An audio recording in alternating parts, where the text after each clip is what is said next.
Hello, and thank you for joining me. Today I'm going to be making Manhattan clam chowder. It has a tomato base. It does not have the cream base. The cream-based clam chowder is known as New England clam chowder, and this ain't that. But anyway, it's still very delicious. It's one of my favorites, so I'm going to share a really quick and simple recipe with you.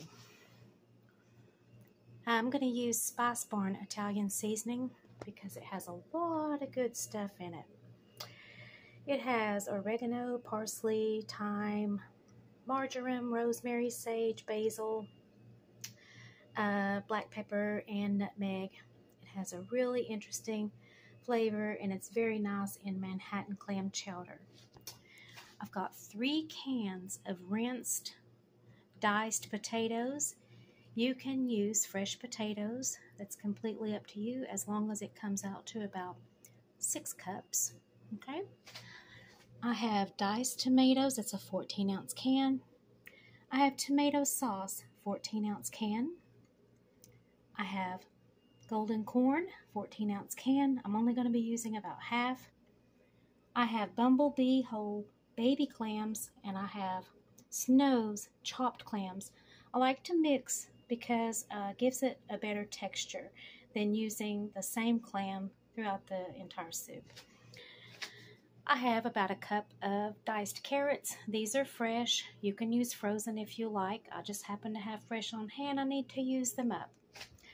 I have a half of a large white onion, chopped, diced, and about a cup of celery, maybe a cup and a half, diced.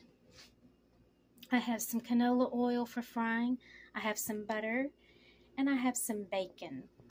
Favorite ingredient is the 64-ounce clamato juice. It's clam juice and tomato juice along with some other spices. It's absolutely delicious in Manhattan clam chowder. You can use 64 ounces of something else if you want.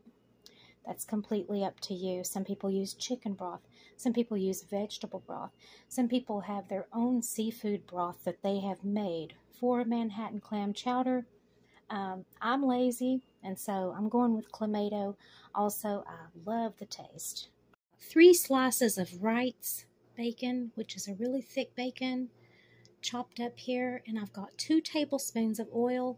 Going to turn the heat up, and we're going to brown this bacon.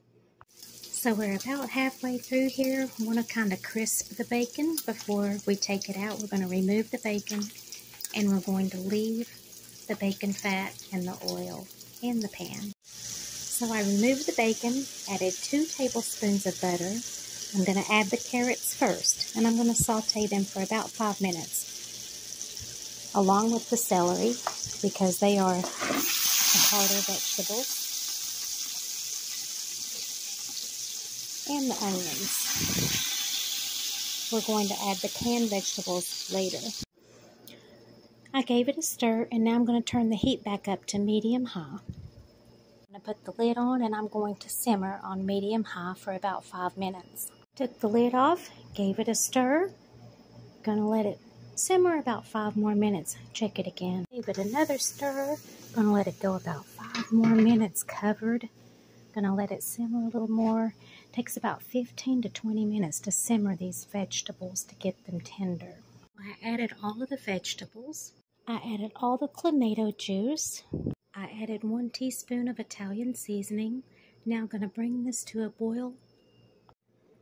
One last thing. I'm going to add a tablespoon of Texas Pete hot sauce. It's very little. It doesn't really make it spicy. Just gives it a little extra flavor. In my opinion, it doesn't make it really hot. I don't really like a lot of spice, so I'm only using 1 tablespoon. You can use more if you want. Okay, we have a gentle boil now, so I'm going to add the clams and the clam juice. Give it a stir. Now that we have it on a gentle boil, I'm going to cover it. I'm going to turn the heat down to about 6, and I'm going to check this in about 15 minutes. I decided to add 1 more teaspoon of the Texas Pete, so that's 2 tablespoons total. And for me, it's perfect. So, like I said, you can skip it or you can add even more than I do. Completely up to you. Here I have a 2-cup serving, and I like it with crackers. You can serve it with any kind of dinner bread that you like. That's completely up to you. So, there you go. Manhattan clam chowder, and I'm ready to chow down. Also, you can garnish this with parsley or cilantro if you want. Depends on which one you like. I really don't care for either, so that's why you don't see it here. Thank you and have a great day. Bye-bye. This recipe makes 21 cups of soup roughly, so that would be about 7 3-cup servings or about 10 2-cup servings. And so, in my estimation, it would easily feed a family of 4 to 6, depending on, how much each person wants to eat. So there you have it, and I have it divided into smaller containers so that it will cool faster, because I want to get the temperature down to about 70 degrees within a couple of hours before putting it in the refrigerator, because we're dealing with seafood here.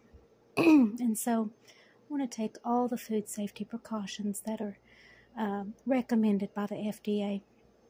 Also, once it's in the refrigerator, I want to get it to 41 degrees within 4 hours. So that's a total of 6 hours of cool down time. So I'm going to give this a stir about every 10 minutes to release the steam so that it can cool down quickly so that I can put it in the refrigerator. I thank you for watching. I hope you enjoyed the video. Have a great day. Bye-bye.